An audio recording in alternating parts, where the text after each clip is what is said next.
uncontrollably. Get what you fucking deserve!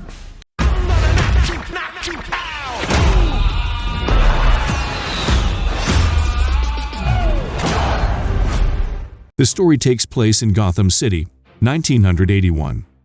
Arthur Fleck works as a clown for hire for a company called Ha-Ha's.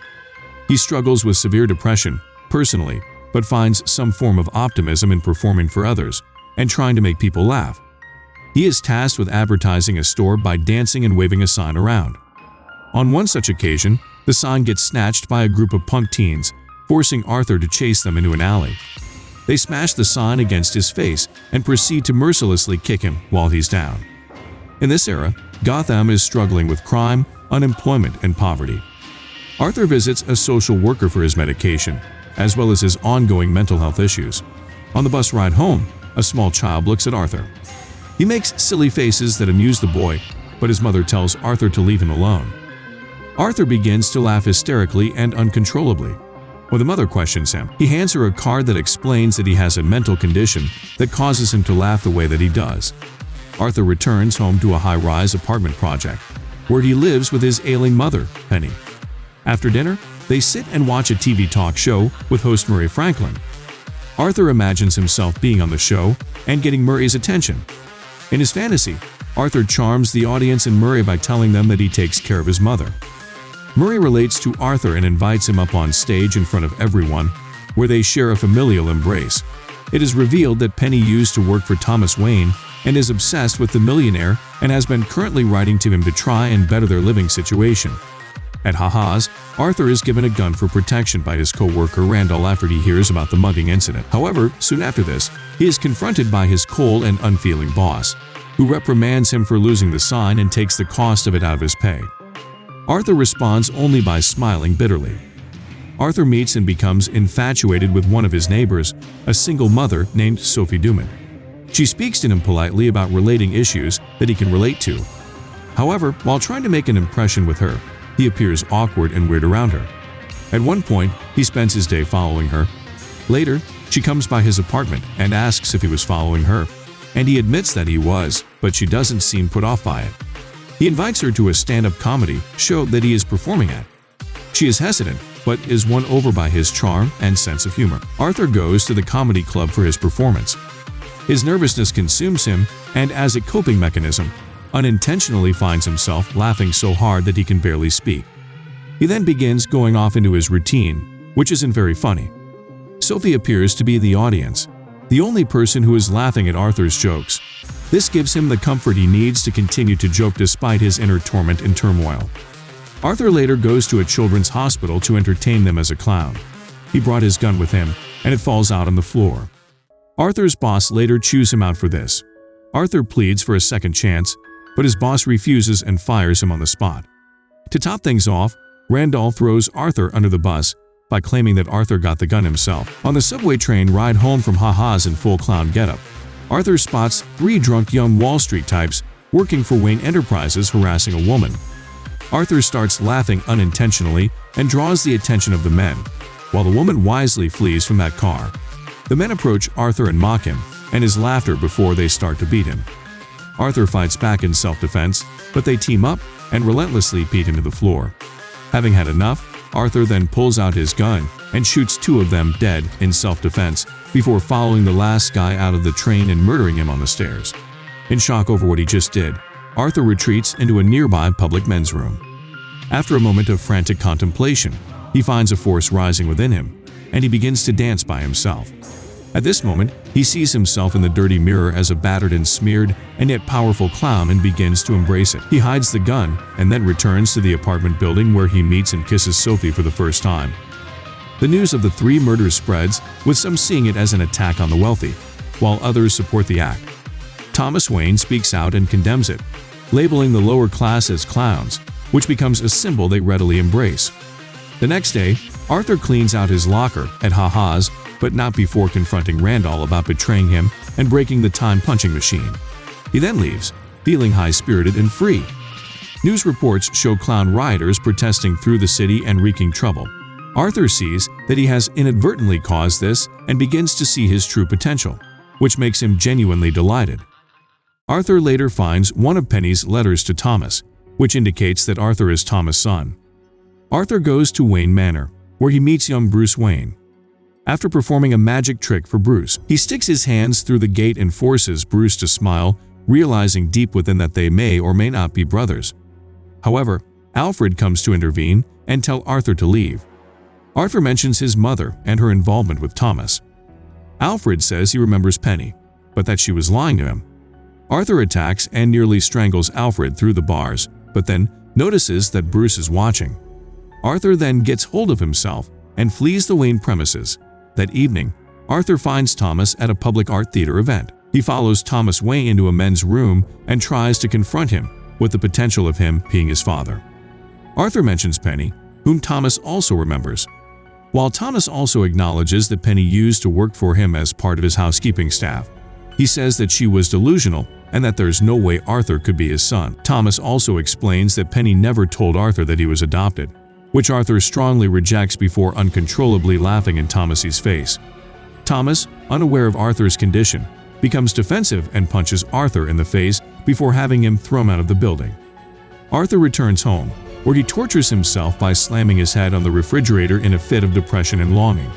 The next day, two police detectives, Burke and Garrity, go to Arthur's apartment to question him on the subway murders due to the word that the suspect was wearing clown makeup, and they know Arthur lost his job earlier that day.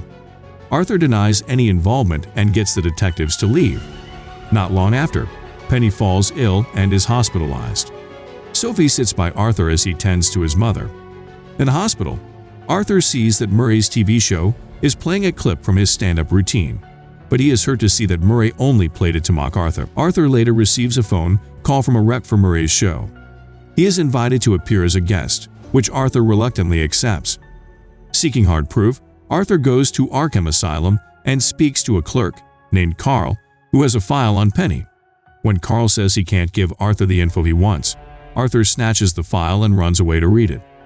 Once away and hidden in a stairwell, Arthur opens the documents and reads them, finding that Thomas was telling the truth, according to the documents.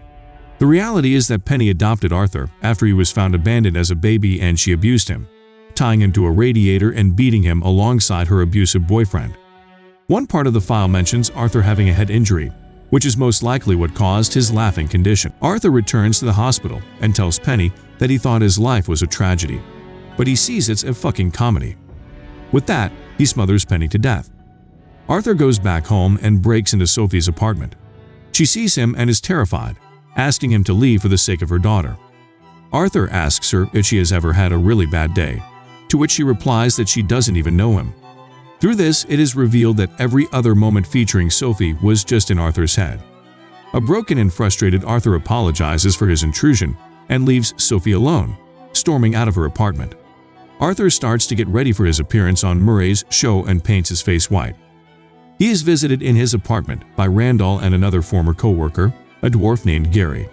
They offer condolences after they hear about Penny's death, but then Randall begins mentioning Burke and Garrity going to their apartments to question them about the subway murders. Arthur realizes that Randall is only seeking a way to use Arthur in order to cover his own butt and then snaps, brutally stabbing Randall twice in the face before smashing his head against the wall.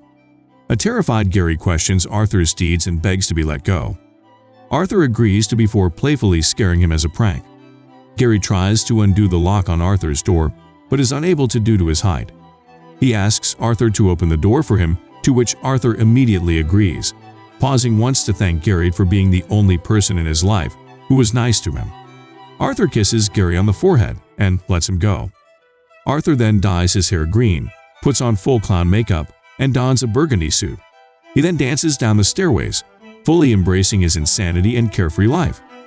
Burke and Garrity find Arthur dancing in the street and move in to arrest him. Arthur runs, and they chase him into the subway train, where dozens of other Gotham citizens are dressed like clowns after being inspired by the murders. Arthur hides his face with a clown mask, which he steals from a protester, and inadvertently starts a brawl in the train cars. As the detectives pursue Arthur, one clown gets in the way, and Burke accidentally shoots him dead when they struggle with his gun. The clowns pull the detectives out of the subway and start beating them relentlessly, allowing Arthur to get away. At the TV station, Arthur meets Murray and his agent Jean. Before he goes on, Arthur asks Murray to introduce him as Joker, since Murray referred to him as such when playing his clip. Murray asks Arthur if his clown makeup has political agendas behind it, to which Arthur replies, "I don't believe in that. I don't believe in anything." While waiting to be introduced, Arthur sees Murray broadcasting a clip of a struggling Arthur trying to tell a joke. This causes Arthur's mind and plans to change, and then he dances out into the spotlight. Arthur goes out as the show begins. He awkwardly tells Murray a joke, which he finds funny for its dark humor, though nobody else does. After being confronted with this, Arthur continues by admitting to the subway murders. Murray and the audience slowly realize that Arthur is serious. Arthur argues that the audience only cares for the victims because Thomas Wayne spoke for them, but anyone else like Arthur would be ignored and walked over. Murray and the audience grow angrier with Arthur, but so does he. Murray scolds Arthur, which escalates into Arthur snapping and telling another joke, grinning giddily. What do you get when you cross a mentally ill loner with a society that abandons him and treats him like trash? He asks, only for Murray to try shutting him off before calling for the police. An enraged Arthur then screams, "You get what you fucking deserve." Get what you fucking deserve! The audience runs away in terror, and the news of the murder immediately hits the airwaves. Gotham is now overrun by rioting citizens dressed as clowns after hearing about what Arthur did. Thomas takes his wife Martha and Bruce into an alley, but one clown follows them and tells Thomas he is getting what he deserves, using the punchline that Arthur used on the Murray Franklin show. Meanwhile, Arthur has been arrested and is being taken by the police. Arthur looks out the window and laughs gleefully as he sees the destruction and chaos he has caused. Just then, the clowns in an ambulance run into the car, killing the cops and freeing Arthur, who is injured and unconscious. When he awakes, Arthur finds himself surrounded by a mob of cheering mobsters in clown masks. He dances to their cheering and then pauses, finding that his nose is bleeding profusely. He then spreads the blood across his upper lip and grins before standing before them, elevated like a god. Sometime later, Arthur is locked up in Arkham Asylum. He laughs after telling this story and visualizes a young Bruce standing over his parents in the alley. He meets a new social worker and says he wants to tell her a joke, but she wouldn't get it. A few minutes later, Arthur then steps out of the room, leaving a trail of bloody footprints behind before he is chased around by orderlies.